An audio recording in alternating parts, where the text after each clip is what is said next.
Hey everybody, Vash Venture back with another video, and today I'm reviewing my little BrewJoy coffee grinder.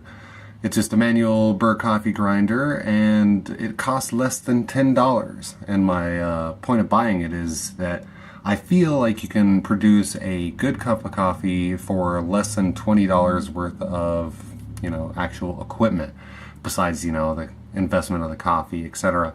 And so I just decided to do with this BrewJoy coffee grinder is, as you can see, do a little bit of grinding on a piece of graph paper. And the reason why I did it is, as you might have guessed, is a unscientific way to show how consistent the grind is.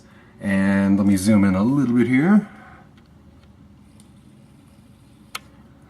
As you can see, it is not the most consistent grinder in the world, but if we were going to do this by sheer volume, I would say that a solid 70% of the grinds end up exactly how I want them, and maybe about 10 to 20% of the grinds over here are medium, a little bit too big, and this is all just for pour over coffee, and occasionally you get big old chunks through.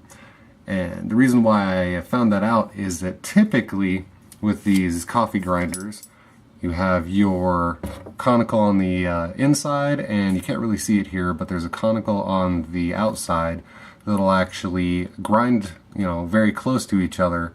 And assuming this shaft doesn't have any play in it, it will just go around in a circle in a concentric manner, and that is exactly what grinds coffee.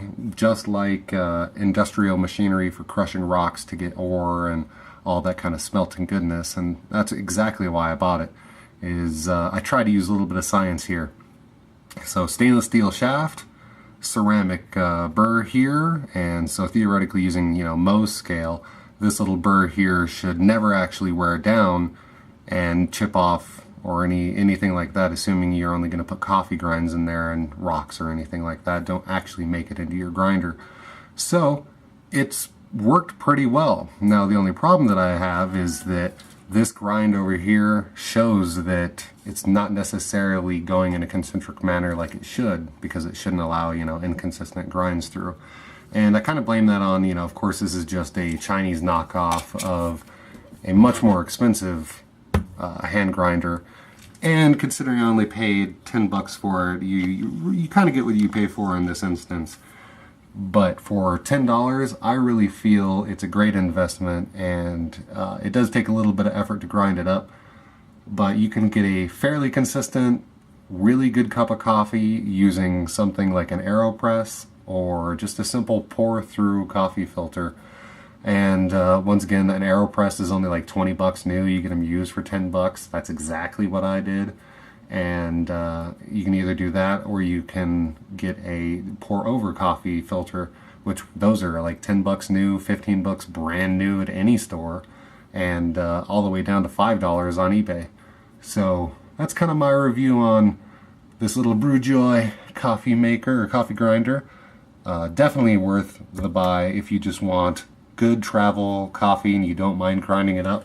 And what I did is it actually has just a standard, well actually it's not standard, it's a 5-point hex on top, which really doesn't fit anything, but it did happen to fit my drill chuck, so whenever I'm lazy I can actually just attach my power drill and make this an electric coffee grinder and produce the exact same results. So that's the BrewJoy coffee grinder. Until next time, this has been Vash Venture.